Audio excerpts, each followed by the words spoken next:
Sir ನಮಸ್ಕಾರ. ರಾಯಚೂರು ಮತ್ತು ಯಾದಗಿರಿ ಅವಳಿ ಡಿಸ್ಟಿಕ್ಕಲ್ಲಿ ಅಕ್ರಮವಾಗಿ ಮರಳುಗಾರಿಕೆ ದಿನೇ ದಿನೇ ಹೆಚ್ಚುತ್ತಿದೆ. ಇದಕ್ಕೆ ಉದಾಹರಣೆ ಅನ್ನುವ ಹಾಗೆ ಸುರಪುರ ತಾಲೂಕು ಹಾಗೂ ದೇವದುರ್ಗ ತಾಲೂಕು ಹೊಂದಿಕೊಂಡು ಹರಿಯುವ ಕೃಷ್ಣಾ ನದಿಯಲ್ಲಿ ಸುರಪುರ ತಾಲೂಕಿನ ಶೆಳಿಗೆ ಅನ್ನೋ ಗ್ರಾಮದಲ್ಲಿ ದೊಡ್ಡ ದೊಡ್ಡ ಇಟ್ಟಚ್ಚಿಗಳನ್ನು ಇಳಿಸಿ 100 ಅಡಿ ಒಳಗಡೆ ಆಗ್ಯದು ಮರಳು ಸಾಗಾಣಿಕೆ ಮಾಡಕತ್ತಾರೆ. ಇದು ಒಂದೇ ತಾಲೂಕಿಗೆ ಇದು ಒಂದೇ ಗ್ರಾಮಕ್ಕೆ ಸೀಮಿತ ಅಲ್ಲ. ನಮ್ಮ ಲಿಮಿಟ್ಸ್ ಒಳಗೆ ಎಷ್ಟು ಹಳ್ಳಿಗಳು ಬರ್ತಾವೆ ಅಷ್ಟೆಲ್ಲ ನಾವು ಇದೇ ರೀತಿ ಮಾಡ್ತೀವಿ ಅನ್ನೋ ಒಂದು ಅರಿಕೆ ಉತ್ತರ ಸುರಪುರ ತಾಲೂಕಿನವ್ರು ಪಾಸ್ ಮಾಡಕತ್ತಾರ.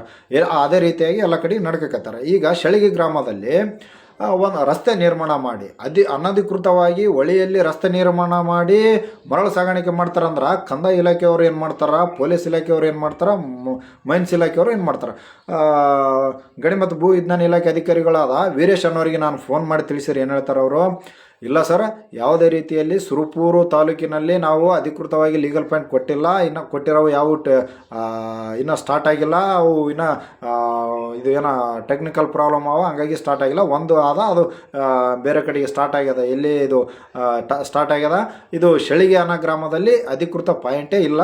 ಅದು ಅಲ್ಲಿ ನಡೀತಕ್ಕಂಥದ್ದು ಅಕ್ರಮ. ನನಗೂ ಇದೇ ಮಾಹಿತಿ ಬಂದಿತ್ತು. ಒಮ್ಮೆ ಬಂದೆ ನಾನು, ಒಂದು 7-8 ಟಿಪ್ಪರ್ ಸಿಕ್ಕುವು, 7-8 ಇಟಚ್ ಸಿಕ್ಕುವು. ನಾನು ಕಂಪ್ಲೀಟ್ ಮಾಡೀನಿ ಸರ್. ಅದನ್ನು ಬಿಟ್ಟು ನಾನು ಏನು ಮಾಡಲಿ?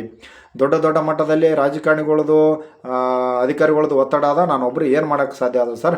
ಇಲ್ಲಿ ಸಂಬಂಧಪಟ್ಟ ತಹಸೀಲ್ದಾರರು ಅದಕ್ಕೆ ಸೆಕ್ರೆಟ್ರಿ ಕಮಿಟಿಯ ಸದಸ್ಯರಿರ್ತಾರ, ಎಸ್ ಅವರು ಅಧ್ಯಕ್ಷರಿರ್ತಾರೆ, ಮರಳು ನೀತಿ ಸಮಿತಿಯ ಅಧ್ಯಕ್ಷರಿರ್ತಾರೆ, ಪೊಲೀಸ್ ಇಲಾಖೆ ಇರ್ತದೆ. ಅವರೆಲ್ಲ ಮಾಡಬೇಕಾಗಿತ್ತು. ಅವ್ರು ಏನು ಮಾಡೋವಲ್ರು ಅನ್ನೋ ರೀತಿಯ ಆರೈಕೆ ಉತ್ತರ ಕೊಡ್ತಾರ. ಅಂದರೆ ಅವ್ರು ಹೇಳೋದಂತೂ ಸತ್ಯನೇ ಆದ. ಇವರೆಲ್ಲರೂ ಮಾಡ್ಬೇಕು, ಇವರೆಲ್ಲರೂ ಸೇರಿ ಮತ್ತೆ ಯಾಕೆ ಮಾಡ್ತಾ ಇಲ್ಲ? ಅವ್ರ ಗಮನಕ್ಕೆ ಆದ, ವೀರೇಶ್ ಅನ್ನೋರು ಗಮನಕ್ಕಾದ, ಮೈನ್ಸ್ ಇಲಾಖೆಯವ್ರ ಗಮನಕ್ಕಾದ. ಅವ್ರೊಮ್ಮೆ ಕೇಸ್ ಮಾಡ್ರ ಅಂದ್ರೆ ಇವ್ರು ಏನು ಮಾಡತ್ತಾರ, ಎಸ್ ಅವ್ರು ಏನು ಮಾಡ್ತಾರೆ? ನಾನು ಈ ಸಂಬಂಧ ಎಸ್ ಪಿ ಅವರಿಗೆ ಫೋನ್ ಮಾಡಿದೆ. ಯಾದಗಿರಿ ಎಸ್ ಪಿ ಅವರಿಗೆ ಫೋನ್ ಮಾಡಿದಾಗ ಅವರು ಯಾವ ಕಡೆ ಮೀಟಿಂಗ್ದಲ್ಲಿದ್ರಂತ ಅವ್ರ ಇಲಾಖೆಯಿಂದ ಮತ್ತೆ ಒಳ್ಳೆ ನನಗೆ ಫೋನ್ ಬಂದಾಗ ನಾನು ಮಾತಾಡಿ ಇದೆಲ್ಲವನ್ನು ತಿಳಿಸಿದಾಗ ಅಧಿಕೃತವಾಗಿ ತಿಳಿಸಿದ್ರು ಸಹ, ಇಲ್ರಿ ಅಧಿಕೃತವಾಗಿ ಬಂದು ನೀವು ಕಂಪ್ಲೇಂಟ್ ಕೊಡ್ರಿ, ಸುರಪುರಲ್ಲಿ ಕಂಪ್ಲೇಂಟ್ ಕೊಡ್ರಿ. ಏನ್ರಿ ಇದು? ಎಲ್ಲಿಗೆ ಬಂತು ಈ ಕಾನೂನು? ಮತ್ತು ಮಾಹಿತಿ ಕೊಟ್ಟದಲ್ದ ಮತ್ತೆ ಕಂಪ್ಲೇಂಟ್ ಕೊಡ್ರಿ.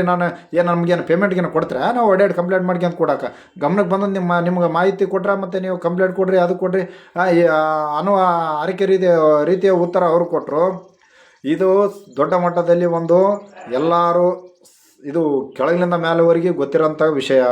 ಇದು ಈಗ ಯಾರಿಗೂ ಗೊತ್ತಿಲ್ಲ ಅಂತಲ್ಲ, ಎಲ್ಲರಿಗೂ ಗೊತ್ತಿರೋದೆ.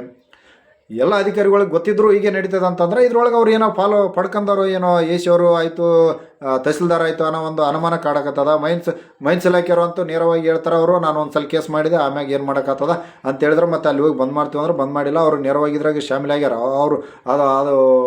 ಅದು ಎರಡನೇ ವಿಷಯ. ಇಲ್ಲಿ ಉಳಿದ ಅಧಿಕಾರಿಗಳು ಯಾಕೆ ಕ್ರಮ ಕೈಗೊಳ್ತಾ ಇಲ್ಲ ಅಂದರೆ, ಈ ಸರ್ಕಾರದವ್ರು ಏನು ಮಾಡ್ತಾರೆ, ಸರ್ಕಾರದ ಭಾಗವಾದ ಶಾಸಕರೇ ಇದರಲ್ಲಿ ಒಂದು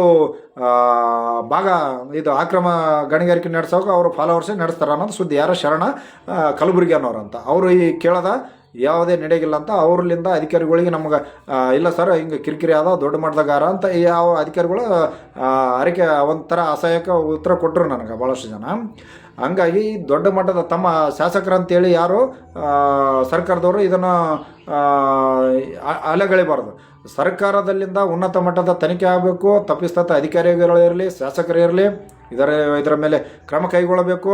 ಇದರ ಜೊತೆಗೆ ವಿರೋಧ ಪಕ್ಷದವರು ಯಾವುದ್ಯಾವುದು ವಿಷಯಕ್ಕೆ ಪ್ರಸ್ತಾಪ ಮಾಡ್ತೀರಿ, ರಾಜ್ಯ ಮಟ್ಟದ ಲೀಡರ್ಸ್ ಇದ್ರ ಬಗ್ಗೆ ಯಾಕೆ ಧ್ವನಿ ಎತ್ತಿಲ್ಲ? ಇದ್ರ ಬಗ್ಗೆ ನೀವು ಧ್ವನಿ ಎತ್ತಿರಿ. ಎಲ್ಲ BJP ಅವರು ಧ್ವನಿ ಎತ್ತಿ ಇದನ್ನು ತಡೆಯೋ ಪ್ರಯತ್ನ ಮಾಡಿರಿ. ಇದೊಂದು ಈ ಭಾಗಕ್ಕೆ ಮುಂದೆ ಒಂದಿನ ಶಾಪ ಆಗ್ತದ. ಇಲ್ಲಿ ನೀರಿನ ಗುಣಮಟ್ಟ ಈಗ 700-800 ರೂಪಾಯಿ 100 ಫೀಟ್ ಒಳಗಡೆ ಬೋರ್ವೆಲ್ ಹಾಕಿದ್ರೆ ನೀರು ಸಿಗೋಗಿಲ್ಲ. ಇನ್ನೂ ಇದೆಲ್ಲ ಹೋಯ್ತು ಅಂತಂದ್ರೆ ಮುಂದೆ ಯಾವಾಗ ಯಾರಿಗೆ ನೀರು ಸಿಗ್ತದ? ದನ ಕರುಗಳಿಗೆ ನೀರಿಲ್ಲ. ಬೋರ್ಗಳು ಬೇಸಿಗೆ ಬಂತು, ಬೋರ್ಗಳು ಹಾಕ್ಸಿದ್ರೆ ನೀರು ಬೀಳ್ತಾಯಿಲ್ಲ.